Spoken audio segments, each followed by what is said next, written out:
awaits players when they first land on Aeternum is a new discovery of a new world. When you first arrive on Aeternum, you're going to be kind of at ground zero. Your ship has crashed. There's nobody around who's on your side. Pretty soon, you're going to start to meet other players, and you're going to start to understand that life on Aeternum is very much a band together or die alone situation. When we created Aeternum, we wanted to design and create a vast, explorable world. Players will quickly realize that nothing ever really dies in this island. No soul can leave the body. It is the magical resource that grants the power of immortality, and it is called Azoth. One of the things that makes Aeternum very dangerous is that there's a bunch of different factions there, and each one has their own objectives and desires, and they conflict with each other, but more importantly, they create big conflicts with the player and dangers for them.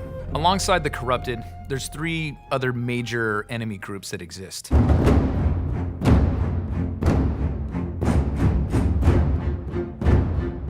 The Lost are the sort of soulless wretches of our game. They're people who have eternal life but have it without a soul, and as you learn, that is not a pleasant fate. They're stuck in this sort of like half-death state because they've died in some horrific way, or sailors who have crash-landed on this island and sort of washed ashore here. They're the ghouls, the undead versions in our game.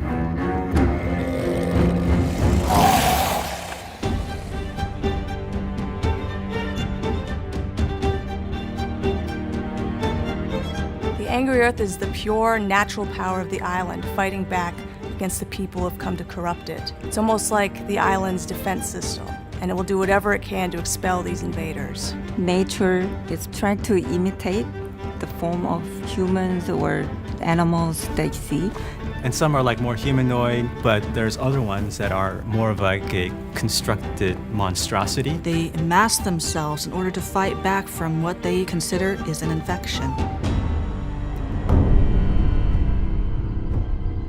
One of the civilizations that existed on Aeternum were known as the Ancients, and they had harnessed the power of Azoth. For the Ancients, they used it to power their technologies, and you'll see tributes to their society throughout the world. Something happened to the Ancients, and no one knows quite what happened.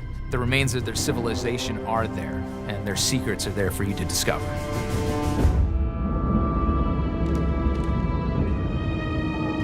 In Aeternum, the world fights back through the Corrupted. So the Corrupted notice the player, they notice them getting stronger and building up their settlements, and then they fight back. They might blockade a road, have a summoning portal, which portals lots of enemies of their type into the player's area. You can take one of the territories on Aeternum. You can ultimately grow your town to the point where not only the monsters in the woods want to take it from you, but other players as well.